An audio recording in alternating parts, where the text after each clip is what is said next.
বাবু, Bengal news cafe, নমস্কার। Hello. নমস্কার, বলুন। বিষয়টা হচ্ছে যে রাজভবন থেকে রাজ্যপাল কল্যাণ বন্দ্যোপাধ্যায়ের নামে একটি হেয়ার স্ট্রিট থানায় এফআইআর করেছেন এবং তার কারণটাও মোটামুটি জানা। কারণ কিছুদিন আগে কল্যাণ বন্দ্যোপাধ্যায় এই রাজ্যপাল এবং রাজভবন নিয়ে কিছু উক্তি করেন। তার পরিবর্তে কিভাবে দেখছেন এই গোটা বিষয়টাকে? হ্যালো। হ্যালো। হ্যাঁ, শুনতে পাচ্ছি আমি। হ্যাঁ, মানে আপনি প্রশ্নটা শুনতে পেয়েছেন? হ্যাঁ, প্রশ্নটা শুনতে পেয়েছি। বিষয়টা যে প্রশ্নটা করলেন আপনি, রাজভবন থেকে এফআইআর করা হয়েছে কল্যাণ সিনিয়র লয়ার, ক্যালকাটা হাইকোর্ট, কল্যাণ বন্দ্যোপাধ্যায়ের নামে। আমারই ফ্রেটার্নিটির লোক উনি। তো কল্যাণ বাবুর প্রতি সশ্রদ্ধ প্রণাম রেখেই বলুন, অ্যাজ এ সিনিয়র, বা আমাদের ফ্রেটার্নিটিতে সিনিয়র রেখেই বলুন, বা গভর্নরের প্রতি একটা কনস্টিটিউশনাল রেসপেক্ট রেখেই বলুন, আমি দুটো কথা বলতে চাই। প্রথমত, এটা একটা খুব পলিটিক্যাল মুখরোচক ডিশ পশ্চিমবঙ্গের জনগণের কাছে, number one. Number two, SIR এর এই যে পর্বটা চলছে, এখান থেকে মানুষকে একটু দিগ্ভ্রান্ত করে যদি একটু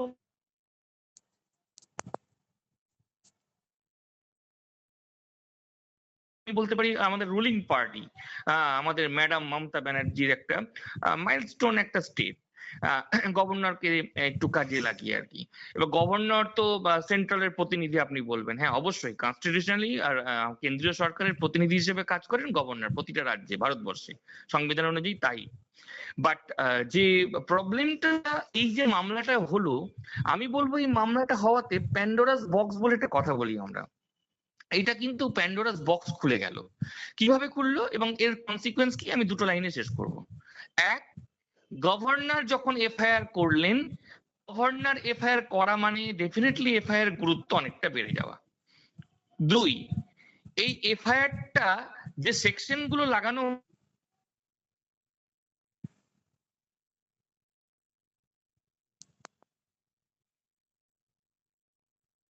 কি বলছে, ক্রিমিনাল কনস্পিরেসি। অ্যান্ড সেকশন 152 কি বলছে, act endangering sovereignty, unity and integrity of India. Huge allegations, এটা প্রুভ করতে পারবেন ট্রায়ালে governor? I am asking the governor with due respect, উনি এটা ট্রায়াল পর্যন্ত যদি, আমি বলছি এই আনন্দ নিরানন্দ বোস যিনি আছেন গভর্নর, উইথ ডিউ রেসপেক্ট,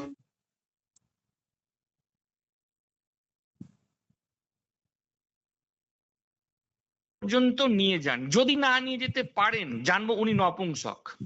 আমি বলছি কোট আনকোট নপুংসক গভর্নর। ইয়েস, ভারতবর্ষের সংবিধানে কেউ সুপ্রিম নয়, even the supreme court of India supreme নয়। এখানে কনস্টিটিউশন অফ ইন্ডিয়ার রুল অফ ল এর যে spirit, that is the finalised ফিনোমেনা। এবার নেক্সট প্রশ্নে চলে যাই। আমি একটু আপনাকে বলছি না, এটা খুব রাজনৈতিক মুখরোচক ডিশ। অবশ্যই এটা খুব খাবে জনগণ, আপনাদের মিডিয়ার ভাষায় বলেন না জনগণ এটা খাবে, এটা জনগণ খাবে। আমার কি মনে হয় জানেন, এই গভর্নর, উনি আর কিছু জানুক আর না জানুক, আমাদের পশ্চিমবঙ্গের থেকে কি করে ফুটেজ খেতে হয়, মিডিয়া ফুটেজ, সেটা উনি সেই কৌশলটা খুব সুকৌশল ভঙ্গিতে শিখে ফেলেছেন। সেটাই উনি এক্সিকিউট করেছেন অ্যাজ এ গভর্নর। বলুন নেক্সট প্রশ্ন। তো বিষয়টা হচ্ছে যেভাবে কল্যাণ বন্দ্যোপাধ্যায় আক্রমণ করেছেন এবং আজও তিনি সংবাদ মাধ্যমের সামনে বলেছেন, আমি মানুষের আশীর্বাদে জনপ্রতিনিধি হয়েছি, মানুষ আমাকে জনপ্রতিনিধি করেছে, কিন্তু রাজ্যপালের মতন ওই অমিত শাহর পা চেটে, কোট আনকোট অমিত শাহর পা চেটে রাজ্যপাল হয়নি। একটা রাজ্যপাল যিনি কনস্টিটিউশন হেড, তাকে কি এইভাবে আক্রমণ করে বলা যায়? অবশ্যই বলা যায়, কনস্টিটিউশনাল হেড। এটা নিয়ে আমাদের সিএডি তে বিস্তারিত আলোচনা আছে। ডক্টর আম্বেদকর জি, উনি আমাদের ড্রাফটিং খসড়া কমিটির চেয়ারম্যান ছিলেন কনস্টিটিউশনে, এবং এটা নিয়ে বিস্তারিত আলোচনা হয়েছে। ওখানে জওহরলাল নেহরুর অনেকগুলো কমেন্টস রয়েছে, আমাদের সর্দার বল্লভভাই প্যাটেলের অনেকগুলো স্টেটমেন্ট রয়েছে। গভর্নরের পোস্টটা থাকবে কি থাকবে না, সাদা হাতি পুষবো কি পুষবো না, রাজ্যসভা, যেমন আমাদের পশ্চিমবঙ্গের বিধানসভা আমাদের এক কক্ষ বিশিষ্ট, উত্তরপ্রদেশে চলে যান ওখানে দ্বিকক্ষ বিশিষ্ট। এই যে দ্বিতীয় কক্ষটি থাকবে কি থাকবে না, এই সাদা হাতি, আমরা তো থাইল্যান্ডে থাকি না সাদা হাতির দেশে, সুতরাং সাদা হাতি পুষবো কি পুষবো না,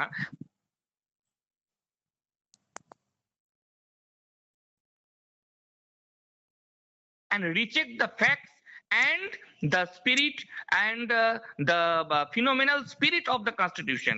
দেখুন, governor is the representative of the central government. Why? এর প্রয়োজনীয়তা কখন ছিল? এটা ব্রিটিশ পিরিয়ডের আমাদের 1935 যে ভারত শাসন আইন, তারই লিগ্যাসি বহন করে এই গভর্নর পোস্টটি রাখা হয়েছে। প্রশ্ন হলো, ভারতের সংবিধান আর ভারতীয় সংবিধান এই দুটো শব্দের মধ্যে খুব পার্থক্য আছে, নিখুঁত একটা পার্থক্য। আমি আপনার দর্শকদের জানাতে চাই কি, আমাদের ভারতের সংবিধানটা ভারতীয় করে তুলতে হবে। এইটা একদম সর্বোচ্চ time, this is the highest time, burning time. তবে আপনার প্রশ্নের সূত্র ধরে বলি, ইয়েস, কল্যাণ বন্দ্যোপাধ্যায় যে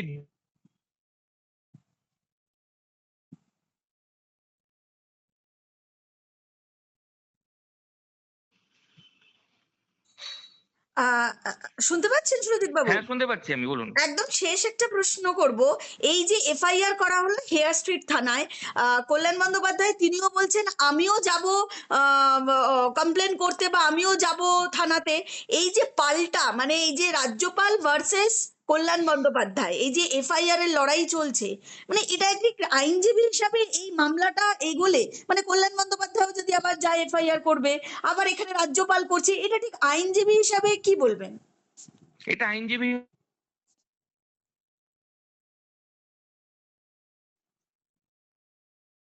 এফআইআর আমরা করি, এটা আমাদের natural practice in criminology and criminal প্যাকটিসে। মানে নাম্বার ওয়ান, এফআইআর এর পাল্টা আবার এফআইআর? অবশ্যই আমার এগেনস্টে কেউ যদি ফলস ম্যালিসিয়াস এফআইআর করে, আমি কি তাকে ছেড়ে দেবো? আর কল্যাণ বন্দ্যোপাধ্যায় একজন সিনিয়র আইনজীবী, সিনিয়র লয়ার আমাদের ফ্রেটার্নিটির। দেখুন, আইনজীবীদের একটাই জাত হয়, একটাই কালার হয়, ব্ল্যাক অ্যান্ড হোয়াইট। আমাদের কোনো কালার নেই। হ্যাঁ, আমরা যখন কোর্টের বাইরে যে যা রাজনৈতিক মতাদর্শ অনুযায়ী তারা রাজনীতিটা করে, we are all political animal. রাজনীতি করাটা পাপ নয়। কল্যাণ বন্দ্যোপাধ্যায় হয়তো কোনো পার্টিকুলার দলের একজন এমপি, উনি উনার যে সত্তা, আইনজীবী সত্তাটাকে তো আপনি অস্বীকার করতে পারবেন না। আর এই সত্তাটাকে অস্বীকার করার মতো অন্তত আমরা কেউ করি না ফ্র্যাটার্নিটিতে। এখন গভর্নর, এখন উনি অতিথি গভর্নর হিসেবে এসেছেন, উনি হয়তো অনেককে চেনেই। আমাদের বাংলার মাটি এখানে প্রচন্ড আতেলের ঘাঁটি, সুতরাং এইখানকার আতলামিটা গভর্নর এখনো বুঝে উঠতে পারেননি। তার জন্য governor must be paid by his own coin. Then বলুন। অসংখ্য ধন্যবাদ আপনাকে, আর আপনার এত ব্যস্ততার মধ্যে এত সময় দেওয়ার জন্য। থ্যাংক ইউ সো ধন্যবাদ। Much, thank you so much.